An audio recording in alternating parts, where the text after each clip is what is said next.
রহস্যময় মহাদেশ অ্যান্টার্কটিকা। পেঙ্গুইনদের নিবাস অ্যান্টার্কটিকায় মানুষের বসবাস নেই বললেই চলে। পৃথিবীর শেষ ভাগের এই পুরো মহাদেশটি একেবারে বিচ্ছিন্ন, মোটা বরফের চাদরে আচ্ছাদিত। এখানে মানুষের নয়, রাজত্ব চলে পেঙ্গুইন, তিমি আর অ্যালবার্সের। দুনিয়ার সপ্তম বৃহত্তম মহাদেশের আড়ালে কোন রহস্য লুকিয়ে আছে তা এখনও অজানা অনেকের কাছেই। যুগ যুগ ধরে বিজ্ঞানীদের একটাই প্রশ্ন ছিল, অ্যান্টার্কটিকার বরফের নিচে আদতে রয়েছেটা কি? উত্তরের খোঁজে বহু অভিযান হয়েছে এর আগে। সম্প্রতি তুষারে ঢাকা এই ভূখণ্ডের বিস্তারিত মানচিত্র তৈরি করল আন্তর্জাতিক বিজ্ঞানীদের একটি দল। নতুন এই ম্যাপের নাম বেডম্যাপ ৩। সানবিট সব দিবে সামাল।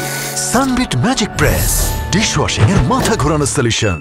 বিভিন্ন উৎস থেকে জড়ো করা হয়েছে ডেটা, যেমন উপগ্রহ, বিমান, জাহাজ, এমনকি কুকুরের আঁকা স্লেজও বাদ যায়নি।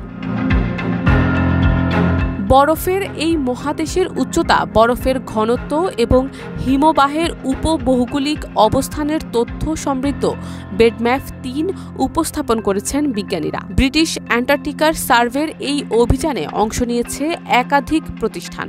বর্তমান ডেটার পাশাপাশি ৬০ বছরের পুরনো ডেটাও খতিয়ে দেখা হয়েছে। অ্যান্টার্কটিকার সবচেয়ে ঘন বরফ রয়েছে এই উইলকস ল্যান্ড নামক গিরিখাতে। বিশেষজ্ঞদের ধারণা, এই বিশাল গিরিখাতটি ৪৭৫৭ মিটার পুরু। আগের জরিপে অ্যান্টার্কটিকার সবচেয়ে পুরু বরফটি অ্যাস্ট্রোলাব বেসিনে অবস্থান করেছিল বলে ধারণা করা হয়েছিল। তবে দুটি অঞ্চলের মধ্যে বরফের পুরুত্বের পার্থক্য খুবই কম। অ্যাস্ট্রোলাবের বেসিনের বরফের পুরুত্ব প্রায় ২.৯ মাইল আর উইলকস ল্যান্ডের বরফের পুরুত্ব প্রায় ৩ মাইল।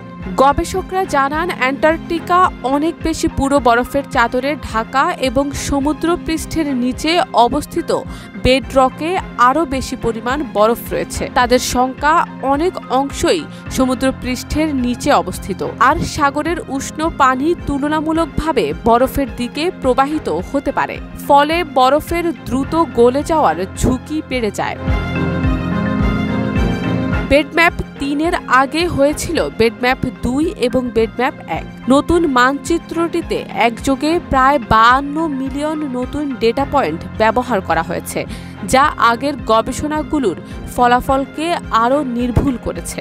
ভবিষ্যতে এই মহাদেশে কি পরিবর্তন হতে পারে সে সম্পর্কে পূর্বানুমান করতে সাহায্য করবে এই মানচিত্র। বিশেষত দ্রুত গরম হতে থাকা জলবায়ুর প্রভাবে অ্যান্টার্কটিকা কেমন আচরণ করতে পারে তা বুঝতে সাহায্য করবে। শারমিন নিশু, ঢাকা পোস্ট।